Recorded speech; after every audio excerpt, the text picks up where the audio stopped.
What if one moment of kindness could change a life forever? Henry Whitmore was a man who lost everything: his wealth, his family, his purpose. When a 12-year-old boy pulled him back from the edge, he was given a second chance. But redemption isn't easy, and Henry must fight for the trust of a town that refuses to forget his past. Will he rise above his failures or lose everything once again? Stay until the end to witness a powerful journey of hope and transformation. Subscribe now, turn on notifications, and join us for more stories that will touch your heart. The November wind howled through the thin cracks of the old trailer, rattling the loose window panes as Daniel Carter pulled the last tattered blanket over his grandmother's frail body. The tiny heater in the corner of the room sputtered weakly, struggling to keep up with a bitter cold that seeped through the rusted metal walls. Outside, the town was silent, save for the occasional distant honk of a truck on the highway and the rustling of leaves scraping across the pavement. Daniel sat on the floor beside the bed, his knees pulled to his chest, listening to the soft, uneven rhythm of Martha Carter's breathing. She had been coughing more lately, the kind of deep, rattling cough that shook her entire body and left her breathless. Every time he heard it, a tight knot formed in his stomach. "You should be in bed, baby," Martha murmured, her voice weak but laced with that familiar tenderness. Daniel forced a smile, though she couldn't see it in the dim light. "I just wanted to check on you." Martha shifted slightly, wincing as she did. "I'm fine," she whispered, but the strain in her voice said otherwise. She always said that. She had been saying that for years. Daniel glanced at the small clock on the wall, 4:17 a.m. He had to be up in less than 2 hours to start his route, digging through alleyways, searching for bottles and cans he could trade in for cash. He tried to ignore the gnawing ache in his stomach, the reminder that dinner had been little more than a few slices of stale bread and some canned beans. It had been enough for her, though. It had to be. His gaze shifted to the kitchen, where an almost empty loaf of bread sat alone on the counter beside an old coffee can where they kept their emergency money, though there hadn't been much in it for weeks. Money had always been tight, but ever since Martha's medicine ran out, things had gone from difficult to nearly impossible. Daniel clenched his fists. He needed to find a way to make more money. The first light of dawn barely peeked over the horizon when Daniel slipped out of the trailer, his breath forming small clouds in the icy air. The town was still asleep, the streets deserted except for the occasional passing car. He adjusted the straps of his old backpack, feeling the emptiness of the sack hanging from his shoulder. By the time he came home, it needed to be full. His first stop was the back alley behind Joe's Diner, where he sometimes found discarded cans or, if he was lucky, leftover food thrown out by the cooks. As he approached the dumpster, he braced himself for the usual stench of spoiled grease and rotting leftovers. His fingers numb from the cold, he flipped the lid open, scanning the trash inside. A few empty soda cans, some crumpled napkins, an old newspaper, nothing useful. Disappointment settled in his chest, but he quickly shook it off. This wasn't the only stop. As he turned to leave, a voice made him freeze. "Hey, kid."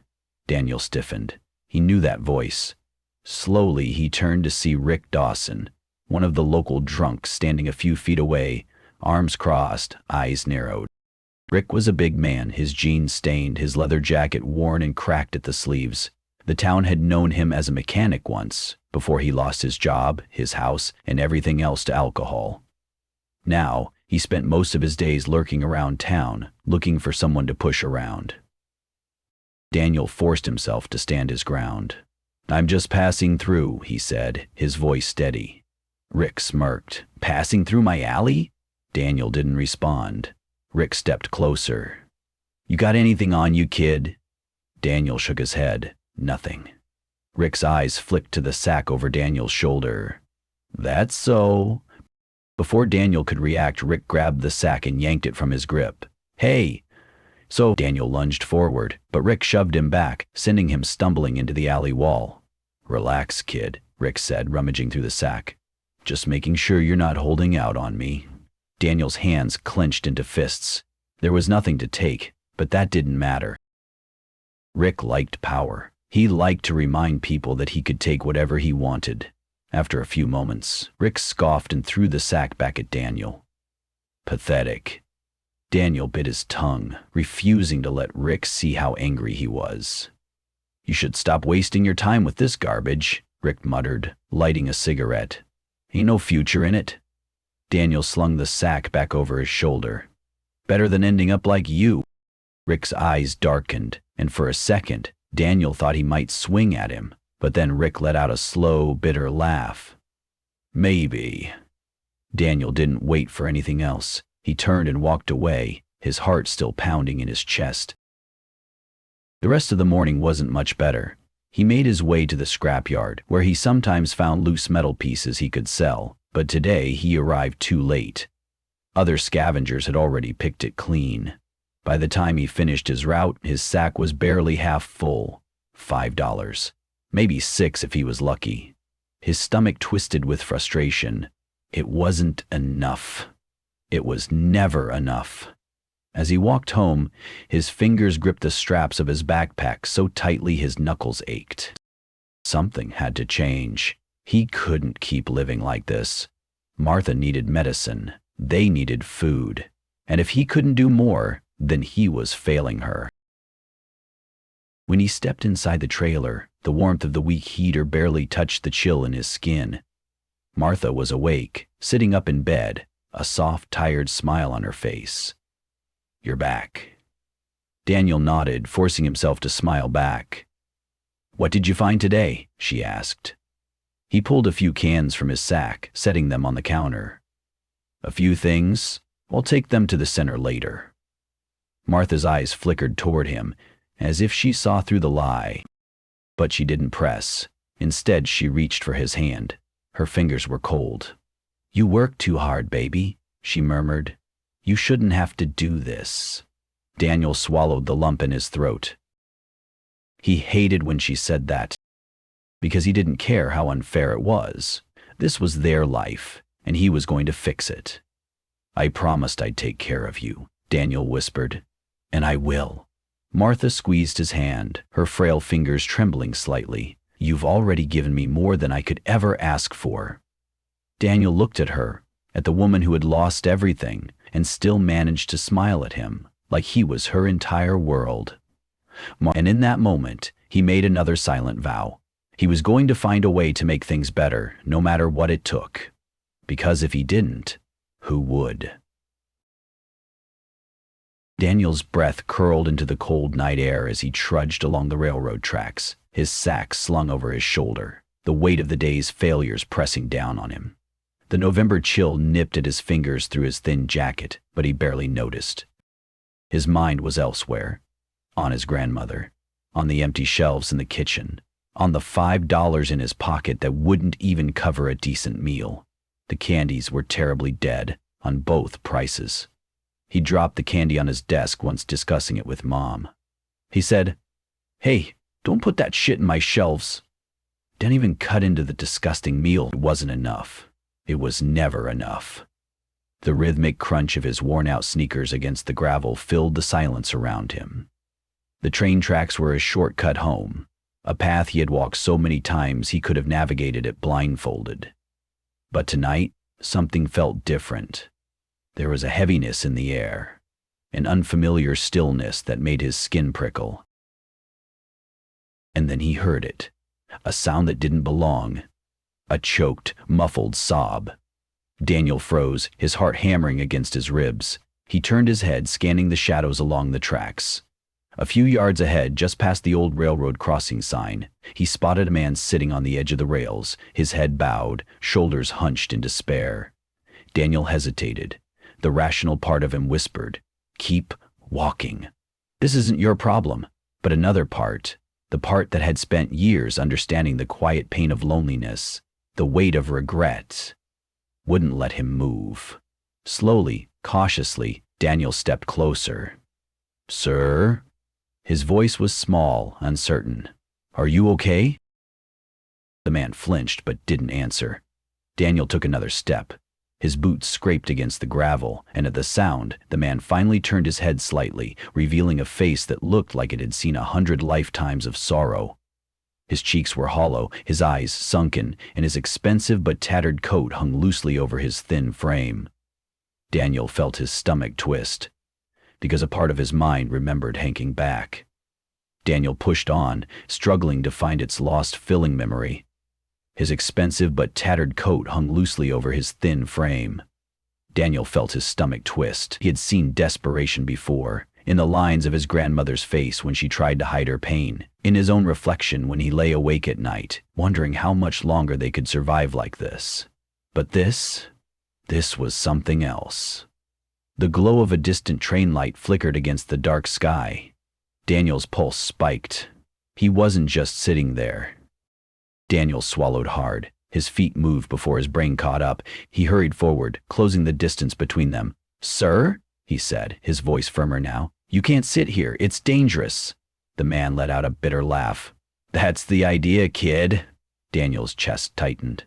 The train was coming, still distant, but close enough that its horn rumbled in the air. He didn't have much time. "I don't know what's going on," Daniel said quickly, desperation creeping into his voice, "but you don't have to do this." The man scoffed, his bloodshot eyes fixing on Daniel for the first time. "You don't even know me." Daniel stepped onto the tracks beside him, heart pounding. "I don't have to." Something flickered across the man's face. Surprise, maybe even curiosity. Daniel took a deep breath and did something he rarely did. He talked about his parents. "My mom and dad died in a car accident," he said, his voice barely above a whisper. "I was 10. The man stiffened. Daniel swallowed hard. "I know what it feels like to lose everything." He hesitated, then added, "I know what it's like to want to stop feeling it." The man squeezed his eyes shut, like the words physically hurt him. Daniel inched closer, the train's horn growing louder now, the ground starting to tremble beneath them. "But I didn't give up," Daniel said, his voice stronger now, "because my grandma needs me, and maybe," he hesitated, choosing his words carefully, "maybe someone still needs you too." For a long, terrifying second, the man didn't move. Then, just as the train's lights cut through the darkness, he let out a shaky breath and shifted away from the rails. Daniel didn't hesitate. He grabbed the man's arm and yanked him backward, just as the train roared past, shaking the earth beneath their feet. They stumbled onto the gravel, landing in the dirt, the wind from the passing train whipping Daniel's hair into his face. The man sat there, breathing heavily, staring at the empty tracks in front of him. Daniel watched him carefully, his own heartbeat finally starting to slow. The man let out a hollow, broken laugh. "Jesus, kid, you don't give up easy, do you?" Daniel shook his head. "Nope." The man sighed, rubbing a trembling hand over his face. For the first time, he looked at Daniel like he was really seeing him. "My name's Henry," he said after a long pause. "Henry Whitmore." Daniel stared at him, recognition flickering in the back of his mind. He had heard that name before, years ago in passing conversations, in the whispers of adults. Henry Whitmore, the businessman who had it all. Money, power, influence, and then lost everything. Daniel frowned. "You were rich." Henry let out another bitter laugh. "Yeah, once." "What happened?" Henry's jaw tightened. He looked back at the tracks, at the place where he had been sitting just moments ago. "I was too busy making money," he murmured. "Too busy building my empire, taking meetings, buying things that didn't matter." Daniel remained silent, sensing that Henry wasn't finished. "My wife and daughter begged me to slow down," Henry continued, his voice cracking slightly. "Begged me to come home, to spend time with them." A sharp exhale. "I told them I would. After this deal, after this project, after one more month." Daniel felt something twist inside his chest. Henry's gaze darkened. Then one night, they were driving home from my office, waiting for me. He swallowed hard. A drunk driver ran a red light. The silence between them was deafening. Daniel saw the pain in Henry's face, the kind of pain that never really goes away. "I never got to say goodbye," Henry whispered. Daniel knew that kind of pain too. After a moment, Henry let out a slow breath.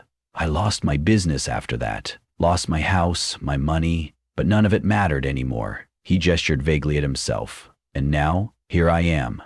Daniel studied him for a long moment. Then, quietly, he said, I think your wife and daughter would have wanted you to keep going.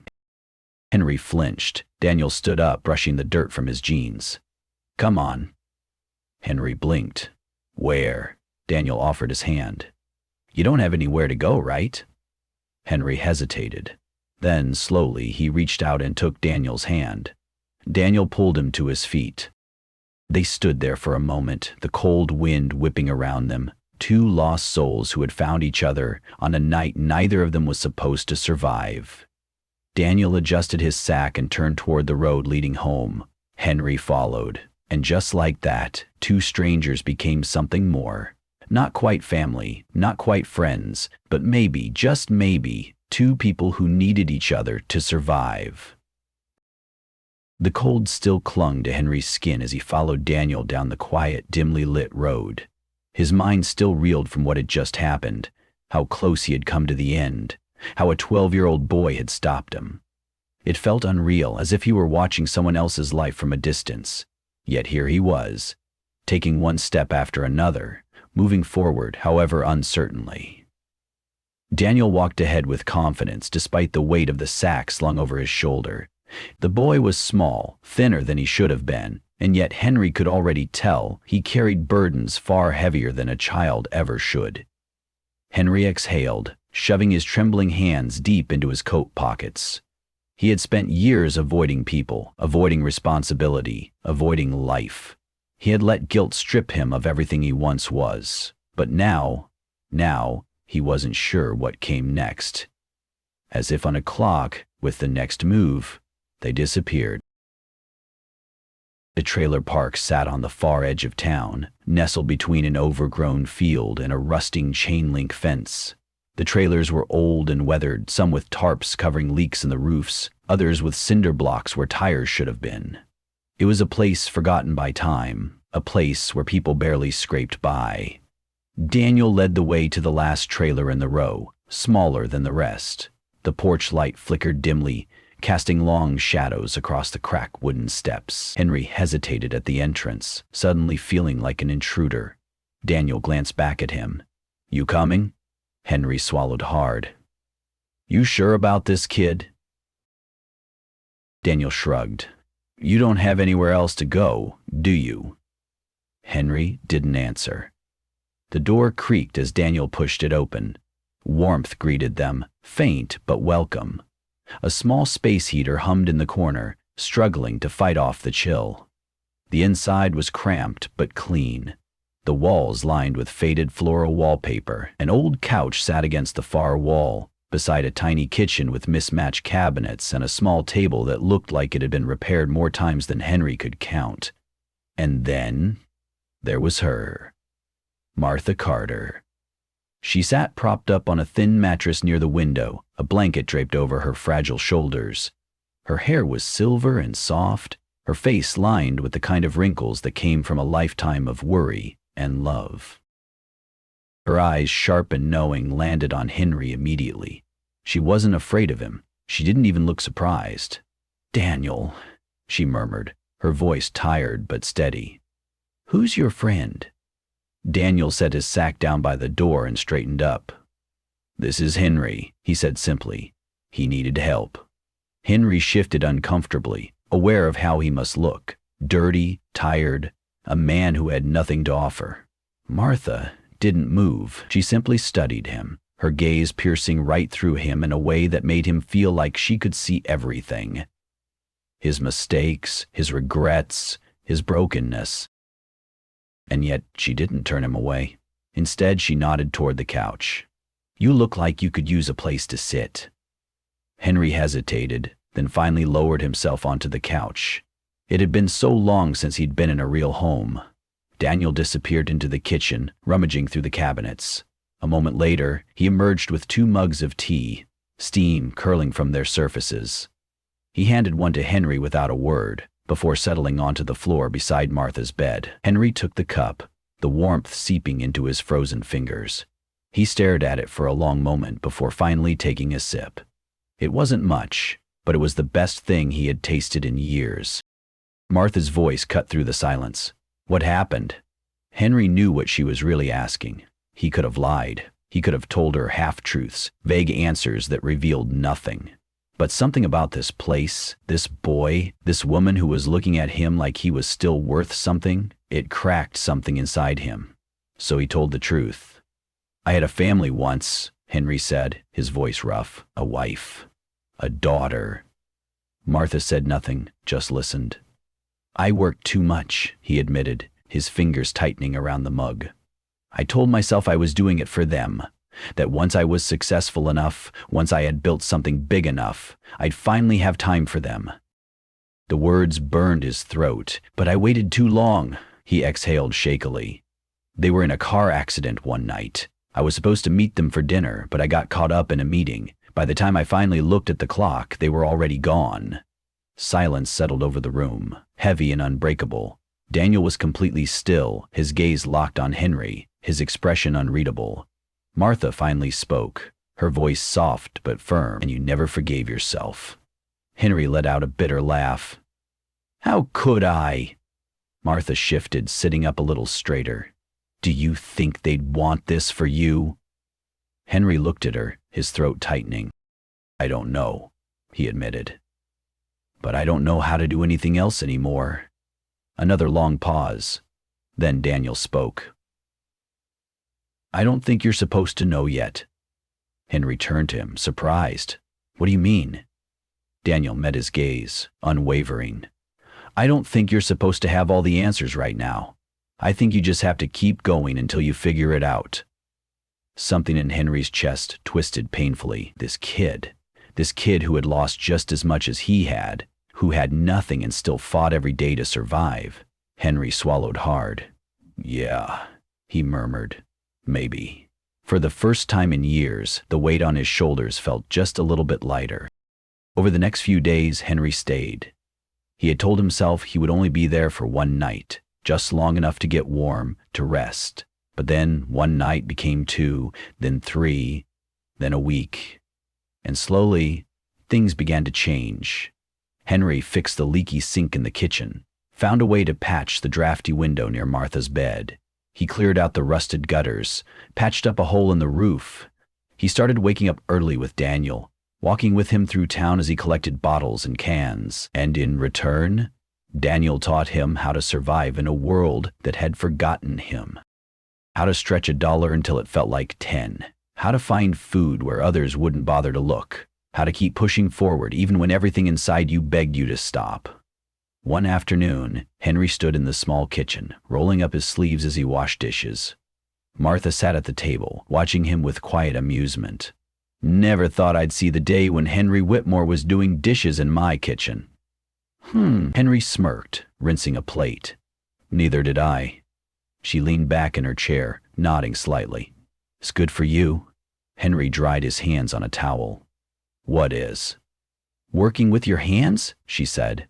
Helping someone other than yourself. Henry looked at his hands, calloused from work he hadn't done in years. For the first time in a long, long while, he realized something. It did feel good. Better than making deals in an office. Better than chasing things that never really mattered. Henry met Martha's gaze, and for the first time, he let himself believe she might be right. Henry had begun to find a rhythm in the small trailer home, an unfamiliar but oddly comforting sense of purpose taking root in his chest. For years he had wandered, consumed by guilt, lost in his own shadow. But here, in this tiny home with its flickering lights and peeling wallpaper, he had found something he never thought he would again. A reason to wake up in the morning. It wasn't grand, not like his old life. There were no high-rise buildings, no boardrooms, no suits and ties. But here, his work meant something real. He fixed the broken pipes in the kitchen, patched the leaky roof, and even figured out a way to get the old heater working better. He woke up before dawn, walking the streets with Daniel, helping him collect recyclables, making sure he wasn't alone in the cold. For the first time in a decade, Henry was building something. And yet, the town hadn't forgotten who he used to be. The stares began almost immediately. At first, Henry thought it was just his own paranoia, his past creeping up on him, making him believe people still cared about what had happened years ago. But then he started hearing the murmurs. "That's Henry Whitmore, isn't it? Didn't he used to be rich? What's he doing in that trailer park? I heard he lost everything when his wife and kid died. Just up and disappeared. Now he's hanging around with that Carter boy. You don't think he's up to something, do you?" The last comment cut through him like a blade. For all the work he had done, for Martha, for Daniel, for himself, there were still people who only saw him as a disgraced businessman, a failure, an outsider who didn't belong in their world anymore. And, worse, some of them thought he was taking advantage of Daniel and Martha. One afternoon, after dropping off the recyclables with Daniel, Henry stopped by a local convenience store to pick up some things Martha needed: milk, eggs, a loaf of bread. When he reached the counter, the cashier, a middle-aged woman with sharp eyes and a knowing smirk, scanned his items slowly, her gaze flickering over him. "Didn't expect to see you back here, Mr. Whitmore," she said, her voice dripping with something Henry didn't like. Henry stiffened, keeping his expression neutral. "Yeah? Guess life's full of surprises." She let out a small hum. "Heard you've been staying with the Carters." Henry grabbed his bag of groceries, suddenly itching to leave. "That a problem?" She raised an eyebrow. "I don't know, is it?" Henry exhaled sharply, keeping his temper in check. He didn't owe this woman or anyone else an explanation. He was just trying to do something good for once. He turned on his heel and left without another word. But the weight of her gaze followed him out the door. The whispers weren't just about Henry. Daniel noticed it at school, too. At first, the other kids had always left him alone. He wasn't worth their time, the poor kid from the trailer park who scavenged through garbage for a living. But now there was something new. New smirks, new taunts, new judgments. He was walking down the hall when he heard them. "So what's the deal with you and that old guy?" Daniel stopped mid-step. A group of boys leaned against the lockers, smirking. The ringleader, Tyler Briggs, was the son of a man who had once worked for Henry before his company fell apart. His father had been one of many left without a job when Henry disappeared. Daniel kept his expression blank. "What are you talking about?" Tyler scoffed. "You know? That washed-up guy you've got living in your trailer? Whitmore." He folded his arms. "He's using you, you know. My dad says he's just looking for a free ride. That people like him don't change." Daniel felt his hands clench into fists. Henry had been nothing but good to him. He didn't deserve this. "Maybe your dad's wrong," Daniel said evenly. Tyler sneered. "Oh yeah? You really think that guy's gonna stick around? He's a leech. He's just waiting until things get hard and then he'll run, just like he did before." Daniel's chest burned with anger. "You don't know him," Daniel shot back. Tyler shrugged. "Neither do you." Daniel wanted to punch him. He wanted to swing, to wipe that smirk off Tyler's face, to make him eat every word he just said. But instead he turned and walked away, because he knew the truth, and he knew Henry wasn't going anywhere. Henry knew he had to do something. He had spent his whole life running away, from the pain, the guilt, the mistakes. But if he was ever going to prove to himself, to Daniel, to this town, that he was really changing, then he had to face it all. So he made a decision. He was going to find a job, not for himself, for Daniel, for Martha, for the second chance he never thought he'd have. That's the vibe that he was getting. It was much different from the first time. Spending time there wasn't as stressful. His wife wasn't a jag. Finding work wasn't easy. Most people still saw Henry Whitmore, the man who once had everything and lost it all. Some of them still resented him for what had happened years ago. At the local auto repair shop, the owner, Jim Rogers, crossed his arms as Henry stood in front of him. "You really think someone like you belongs here?" Jim asked. Henry swallowed his pride. "I just need a chance." Jim exhaled, shaking his head. "You walked away from everything, Whitmore. Your old life, your money, your responsibilities, and now you think you can just come back and start fresh? Henry met his gaze. "I don't think I can. I know I have to." Jim studied him for a long moment. Then, with a sigh, he grabbed a clipboard and shoved it at Henry. "Trial run," he muttered. "You mess up, you're out." Henry took the clipboard. "I won't mess up." Jim snorted. "Yeah, we'll see about that." As the days passed, things started to shift. People saw Henry working. really working. He fixed cars, repaired broken engines, got his hands dirty. At first, people still whispered. Then they started asking for help. One by one, they came to him. A woman who needed help with her car. A man who was struggling to keep his small business running. And slowly, Henry built something again. Not a company, not an empire. Something better. A life worth living. One evening, as Henry walked home, he found Daniel waiting for him on the porch. "How was work?" Daniel asked. Henry wiped his hands on a rag. "Not bad." Daniel smirked. "So, you're officially part of the workforce now." Henry chuckled. "Yeah, kid, looks like it."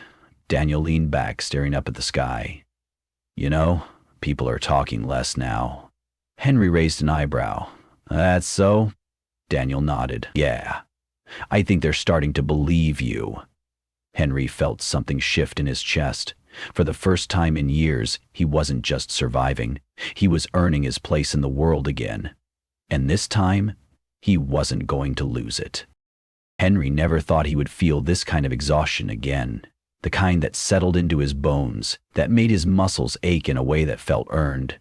But this time, it wasn't from staying up all night drowning in guilt or wandering the streets with nowhere to go. This time, it was from working, from earning, from building. And for the first time in over a decade, he wasn't just building something for himself. He was building it for Daniel, for Martha, for a future he hadn't thought he deserved. The job at Jim Rogers' auto shop had started as a trial run, a way for Henry to prove he wasn't just a washed-up has-been. At first, no one trusted him. Jim watched his every move, waiting for him to mess up, to quit, to prove everyone right. The other workers barely spoke to him, treating him like an outsider. Customers hesitated when he was the one under the hood of their cars, as if they expected him to fail at fixing what was broken. Customers pulled their cars as if they expected him to fail at fixing what was broken. And it hadn't even been that long ago. But Henry didn't fail. He showed up early every morning and stayed late every night. He kept his head down and worked, pouring himself into every repair, every oil change, every engine rebuild. And slowly, so slowly, things began to shift. Jim stopped watching him like a hawk. Customers stopped hesitating. And one day, Henry found one of the younger mechanics, Sam, watching him with something other than skepticism, curiosity. It started with a small comment. "You work like someone who's done this before," Sam said one afternoon, wiping his hands on a rag. Henry looked up from the engine he was working on. "Yeah?" Sam nodded. "My dad used to be a mechanic before he lost his job, had to take whatever work he could get after that." Henry saw the unspoken weight in Sam's eyes, the same weight he had seen in Daniel's, in his own. People who had watched their family struggle, people who had watched everything fall apart and wondered if it would ever be whole again. And that was when Henry got an idea. That night, as he walked home, his mind raced. The shop had extra tools, extra parts, things that could be used to teach. What if the shop wasn't just a place for fixing cars? What if it was a place for fixing lives? Henry had been given a second chance. Maybe he could help give that to someone else. When Henry told Daniel his idea, the boy's eyes lit up with something he hadn't seen in a long time. Hope. "You mean, like, a place where people can learn?" Daniel asked. Henry nodded. "Not just a job, a way to get back on their feet." Daniel was quiet for a moment, thinking. Then, slowly, he smiled. "You know, we could do more than just mechanics," Daniel said. Henry raised an eyebrow. "Yeah?" Daniel hesitated, then said, "What if we made it bigger? What if we helped people who need everything?" Henry frowned. "What do you mean?" Daniel took a breath. "Think about it. You're helping people learn a skill. But what about people like my grandma who need food?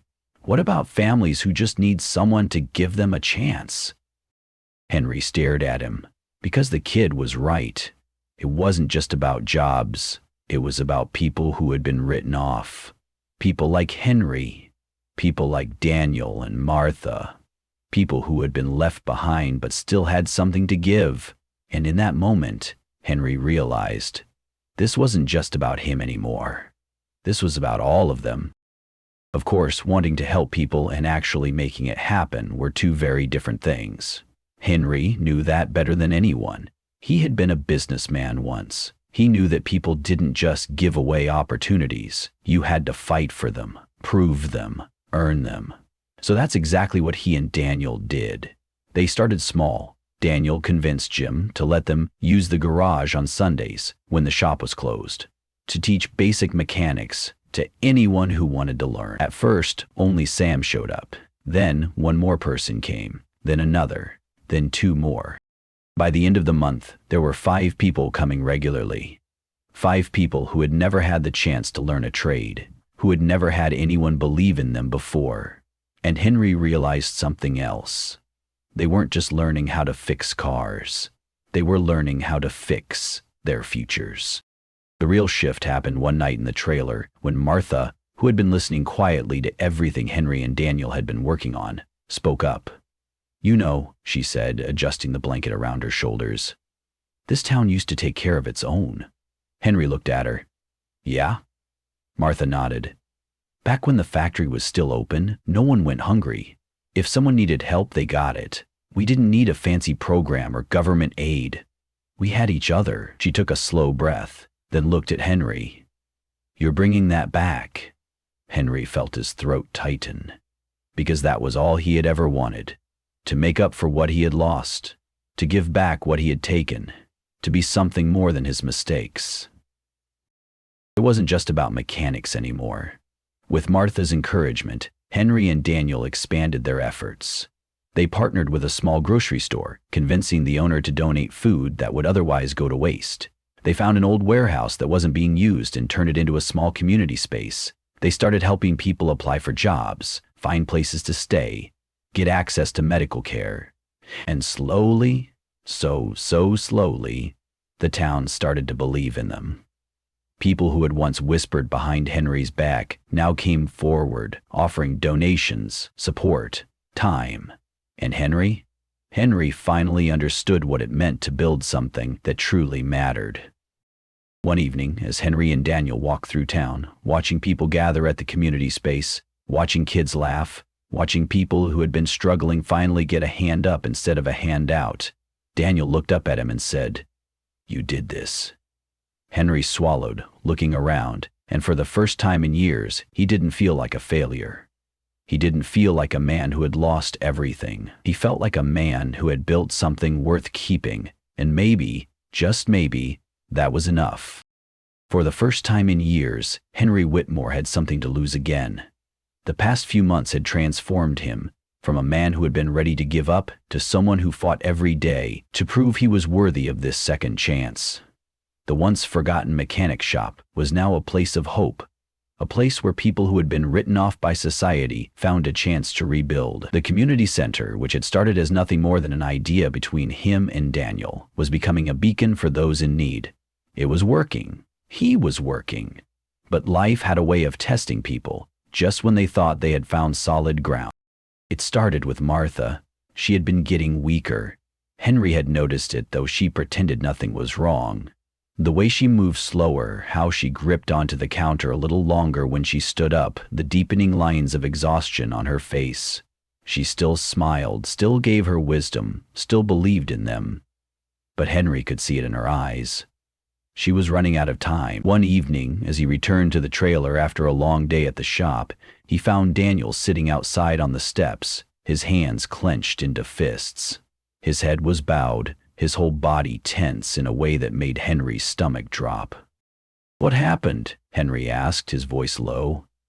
Daniel looked up, his eyes red-rimmed, his face a mix of anger and fear.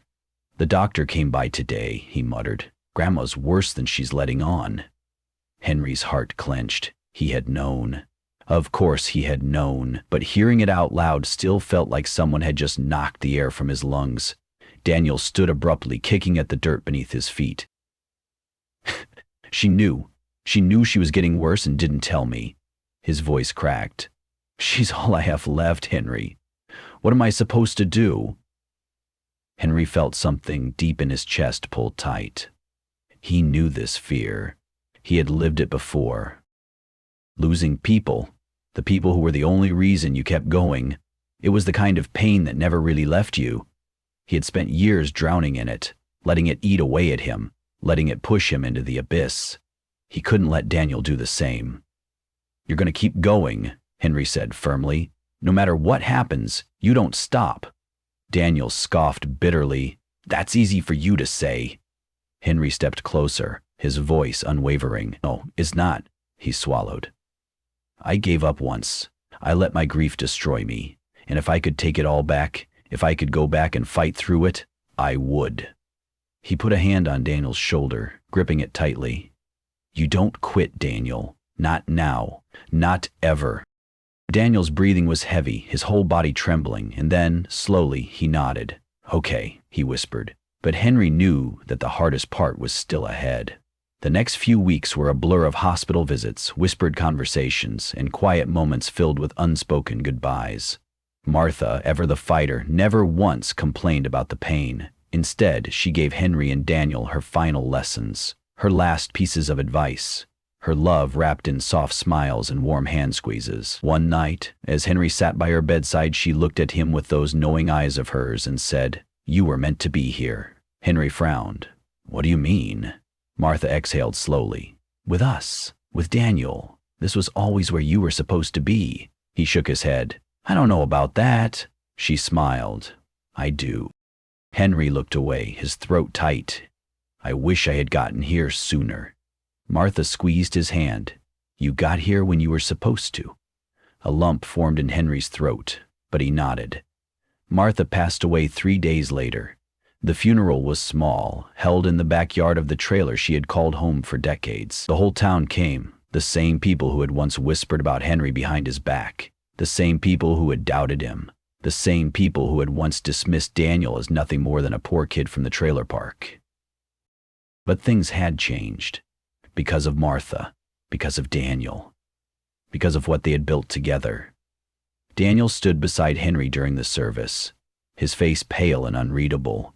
He didn't cry. He just stood there, staring at the wooden casket, his hands clenched at his sides. After the service, as the crowd began to leave, Daniel turned to Henry and whispered, "What do we do now?" Henry took a deep breath, and then he said the only thing he could. "We keep going." Because that's what Martha would have wanted. And this time, Henry wasn't running from his grief. He was carrying it forward. The days after the funeral were hard. Daniel barely spoke, throwing himself into work at the community center, at the shop, at anything that kept his mind occupied. Henry knew that kind of distraction well. It was easier to stay busy than to sit with your grief.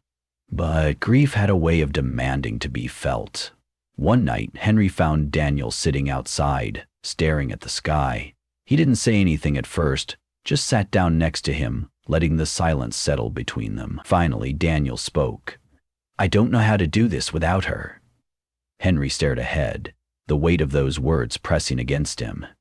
"You do it one day at a time," Henry murmured. Daniel swallowed hard. "And what if one day isn't enough?"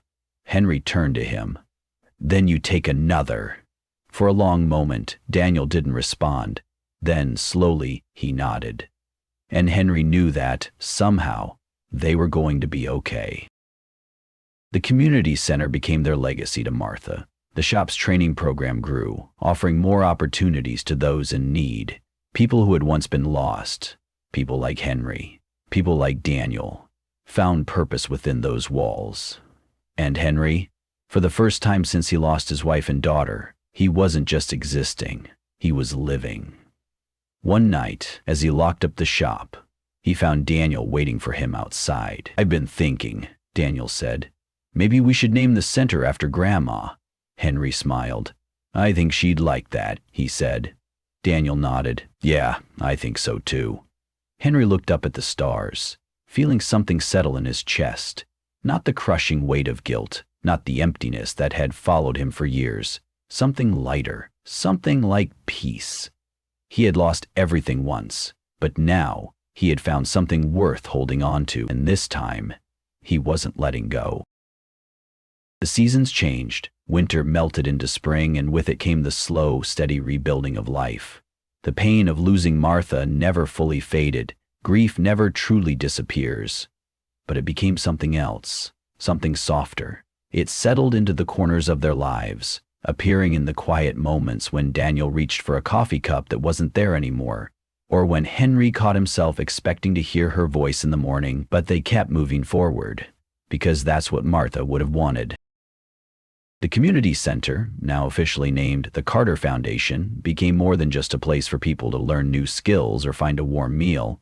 It became a home for those who had nowhere else to turn. It was a place of second chances, a place where the forgotten were seen, where the lost found their way back. And Henry Whitmore, for the first time in years, he had found his place. The town, once hesitant to accept him back, had finally embraced the man he had become. The whispers had faded, replaced by nods of acknowledgement, quiet smiles and gratitude. People who had once questioned his intentions now came to him for advice, for work, for help. Jim Rogers, the gruff mechanic who had once given Henry a reluctant job, offered him a partnership at the auto shop. "You've earned it," he said simply, "and this town could use more guys like you." Henry didn't have words for the emotion that surged through him, a mix of gratitude, disbelief, and a deep, abiding sense of belonging. He had spent so many years wandering, running from his past, never believing he would find a way forward. Now he was standing still, right where he was meant to be. And Daniel had changed too.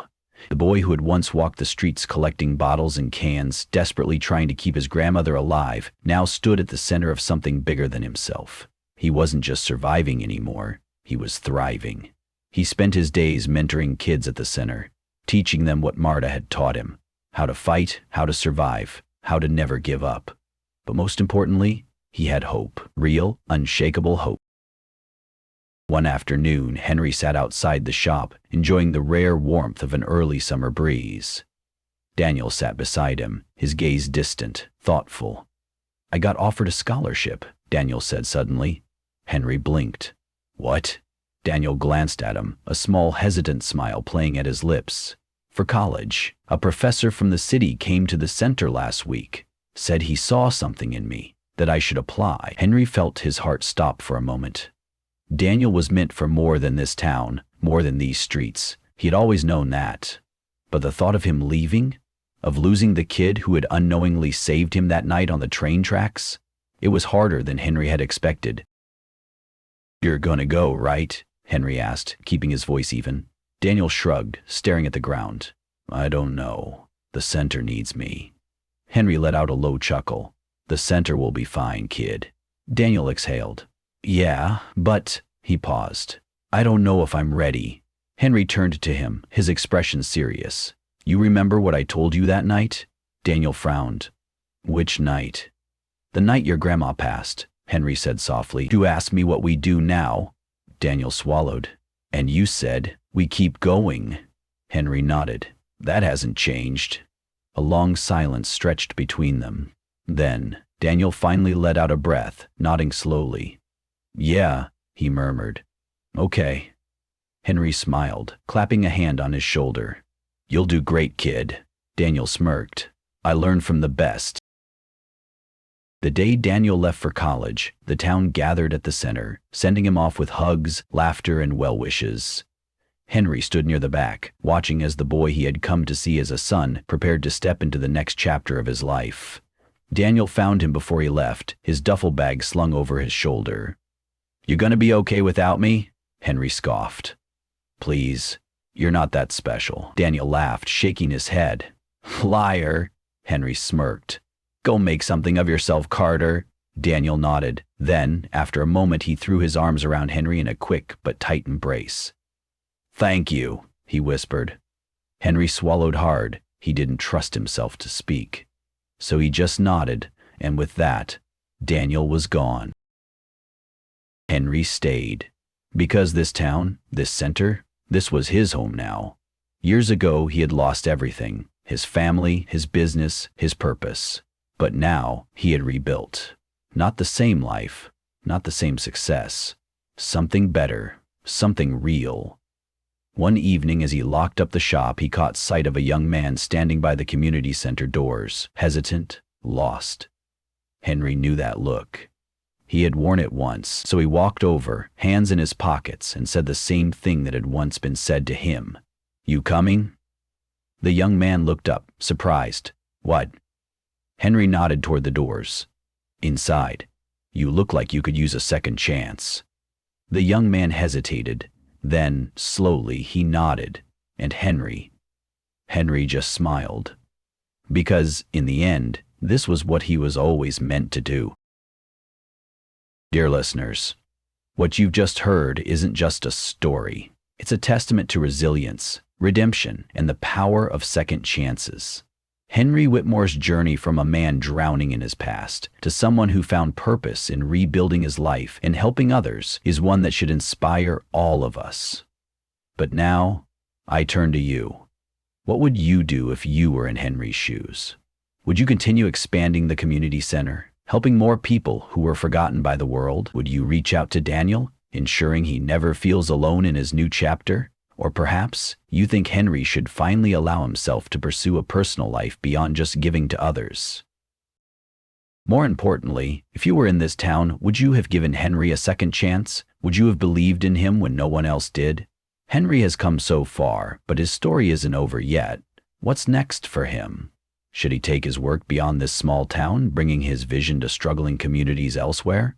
Should he reconnect with his past, maybe finding forgiveness within himself by revisiting the people he once hurt? I raised my finger to his head, and his hand fell back on my finger.